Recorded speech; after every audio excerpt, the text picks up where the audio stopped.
അച്ഛന്മാരെ, അമ്മായിമാരെ, അച്ഛാ, അമ്മേ, അമ്മൂമ്മേ, എല്ലാവരും കണ്ടോളൂ. നടി ഹണി റോസ് നൽകിയ ലൈംഗിക അധിക്ഷേപ പരാതിയിൽ ബോബി ചെമ്മണ്ണൂർ പോലീസ് കസ്റ്റഡിയിൽ. സർ, ഞാനൊന്നും ചെയ്തിട്ടില്ല. നിന്നെ പോലുള്ള എത്ര കള്ളന്മാരെ ഞാൻ ദിവസം കണ്ടുകൊണ്ടിരിക്കുന്നതാണ്. വയനാട്ടിലെ സ്വന്തം റിസോർട്ടിൽ നിന്നാണ് കൊച്ചി പോലീസും വയനാട് എസ്പിയുടെ സ്പെഷ്യൽ സ്ക്വാഡും ചേർന്ന് ബോബിയെ കസ്റ്റഡിയിലെടുത്തത്.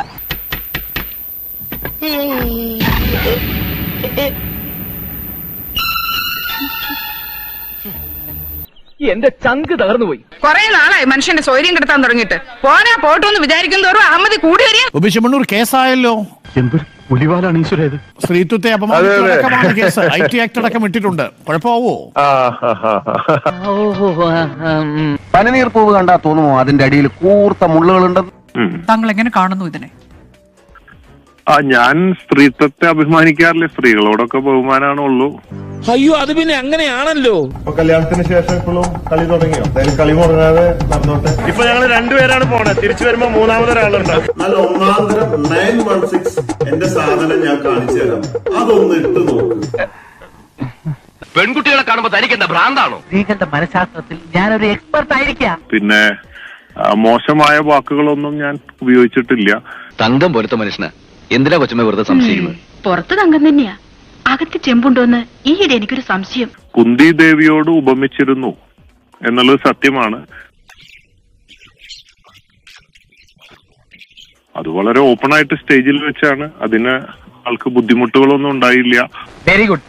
അപ്പൊ പ്രശ്നമല്ല, സോൾവ് ആയി കാണും അല്ലേ? ഇല്ല, കൂടുതൽ ഗുരുതരമായിരിക്കും. അല്ല, അതൊരു സാഹചര്യം ഒരുക്കി കൊടുത്തു. അങ്ങേക്ക് ഇപ്പൊ മറ്റെത്രയോ കഥാപാത്രങ്ങൾ പറയാമായിരുന്നു. നമ്മളാരും അധികം ഈ അങ്ങ് കണ്ടിരുന്നോ? ഈ മഹാഭാരതത്തിൽ അങ്ങനെ ഒരു കഥാപാത്രം ഉണ്ടോ? ഉണ്ട്. ഒരു ഹിന്ദി സീരിയലുണ്ട്. അത് വീട്ടിലും നാട്ടിലും ഒക്കെ പറഞ്ഞു നിൽക്കാൻ ഒരു കച്ചിത്തുരുമ്പ്. അല്ലാതെ എനിക്കിങ്ങനെ ഒരു തെറ്റ് വരാൻ വഴിയില്ല. അപ്പോ നമ്മൾ അത് പറയുമ്പോൾ ഇതുപോലെ മറ്റുള്ളവർ അവരെ മോശമായി ചിത്രീകരിക്കണമെന്ന് നമ്മൾ ആഗ്രഹിച്ചിട്ടല്ലോ. ഈ പല കുറെ ഞാൻ കേട്ടതാ. ഒരുമാതിരി പട്ടുകോട്ടയ്ക്കുള്ള വഴി ചോദിക്കുമ്പോ കൊട്ടപ്പാക്കിന് വില പറയുന്ന ഏർപ്പാട് ഞങ്ങൾ വേണ്ട. കുന്തി ദേവി എന്നുള്ള ഒരു വാക്ക് അല്ല, താങ്കൾ അങ്ങനെ പ്രയോഗം നടത്തിയത് കൊണ്ടാണ് ബാക്കിയുള്ളവർ പിന്നെ വലിയ ധൈര്യത്തോടു കൂടി ആ പ്രയോഗങ്ങൾ ഏറ്റെടുത്തത്. ഇതൊക്കെ ഒരു മനോധർമ്മമാണ്. ഓരോരുത്തരുടെ മുഖം കണ്ടാലറിയാം അവരെത്തരക്കാരാണ്. എങ്ങനെ ഒന്ന് തലയൂരും എന്റെ കൃഷ്ണ? വല്ല വഴിയുണ്ടോടാ? വഴിയുണ്ട്, പെരുവഴി. അല്ല, അവരുടെ അടുത്ത് സോറി പറയണോണ്ട് യാതൊരു വിരോധമില്ല. എനിക്കൊരു അബദ്ധം പറ്റിപ്പോയതാ. ഇനി ഒരിക്കലും ഇത് ആവർത്തിക്കില്ല.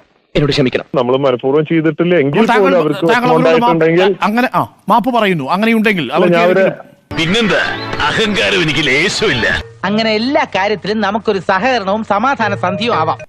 ഖേദിച്ചിട്ടുണ്ടെങ്കിൽ തീർച്ചയായും നമ്മളെ കൊണ്ട് ഒരാൾക്കൊരു വിഷമം അറിഞ്ഞോ അറിയാതെ ഉണ്ടായിട്ടുണ്ടെങ്കിൽ, ഇവിടെ അറിഞ്ഞൊന്നും ചെയ്തിട്ടില്ല ഉണ്ടായെങ്കിൽ പോലും നമുക്ക് അതിൽ വിഷമമുണ്ട് അങ്ങനെ വന്നതിൽ. തീർച്ചയായിട്ടും അതിന് സോറി പറയണോണ്ട് എന്താണ് ഞാൻ അറിയാണ്ട് വിളിച്ച വാക്കാ, ക്ഷമിക്കണം. ഇനി ഇത് ആവർത്തിക്കില്ല.